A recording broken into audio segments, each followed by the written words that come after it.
This is Kubla, a beautiful, soulful musician from Toronto. Darling, don't you know that it's been miles since you kissed my face? He's the son of two musicians, and you might even recognize his dad from the popular Celtic rock band Spirit of the West. But don't think that that makes him a Nepo baby.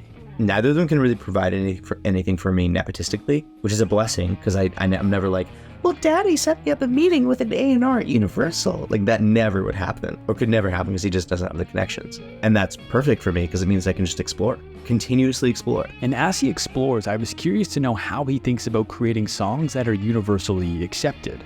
And he said this: Universal acceptance is like a bit of a myth. That caught my attention, and I needed to hear more. In my world, bands like Snarky Puppy and Wolfpack are like insanely famous and successful, but the reality is that they only appeal to like less than 1% of the population. And that's enough. Like, that's enough. Is less than 1% really enough? It's more than enough. Kevin Kelly is the founding executive editor of Wired magazine, and in 2008, he wrote a famous essay called 1,000 True Fans, where he argues that as a creative, you don't need millions of fans anymore. You just need 1,000 diehard ones. People who will pay you $100 a year for your work. Because if you can get 1,000 people to pay you $100 a year, that's a six-figure salary. So even if you capture less than 1% of the market, you can still be deemed by the market to put my time into this in the way that I do, which is wonderful. This got me thinking, how many successful acts are out there that 99% of people haven't even heard of? It reminded me of an interview I did with the legendary musician Fred Mandel, who thinks that greatness has been diluted. What he's saying is that there's so many total songs that the great ones aren't able to push through and rise to the top.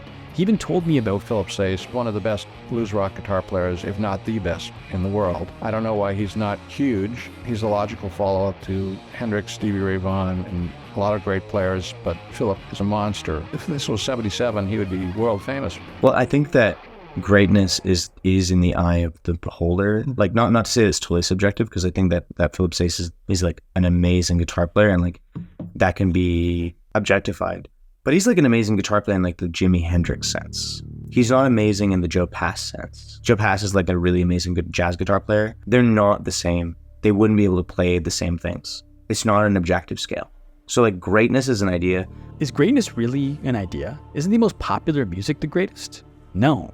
When you think about it, greatness was heavily augmented by an industry in the past. When we're defining universal acceptance of songs, it's like sometimes we're just talking about a big marketing budget. If people are just going for the best artist should make the most money, sometimes money is like a total cage that you exist within, because you are over rewarded for something that totally prevents you from actually continuing your craft, and that is just not right. That's not good. Like, watching the Baz Luhrmann Elvis movie really got me thinking about that as a process, where like Elvis was an artist and then he became an entity, and that is not greatness. That is like the murder of art.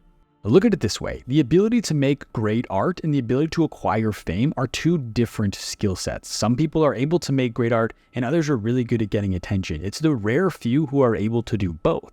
At the end of the day, a person gets as much recognition as they deserve, because there's a special kind of recognition that's given to somebody where you think that they're heavily underrated. There's a beauty to that is not to be denied, because there's something beautifully free about them being underrated, because if they're properly rated, everyone's going to their shows, and not everyone has taste. All commercial success is like a mimetic signal. If somebody has commercial success, they have a lot of followers, if they have a lot of recognition, that means that they're safe to like. Before you can find greatness, you have to define what greatness is for you. And that's not easy, because you need to have the courage to have your own taste. If you just make your life devoid of songs that you like because other people like, you will discover new songs that actually speak to your experience.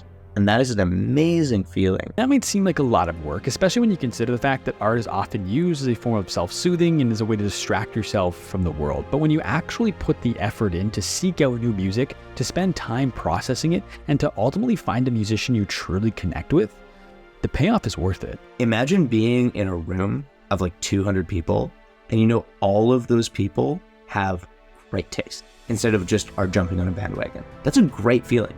That's the feeling of discovering a new artist that I think is like so fulfilling, is that when you step into that room and that person's kind of underground, which is kind of the beauty of this day and age, you know that all of those people like found them, they brought their friends, like you have a bunch of amazing curators of taste, and because of that, it's a great audience. But what does all this mean for you as an artist? Making great art can lead to the rewards, but chasing the rewards will never lead to great art. This isn't saying that you should be making things and just hoping people find them. In a world oversaturated with content, where greatness is being diluted, the onus falls on you, the artist, to get your work out there.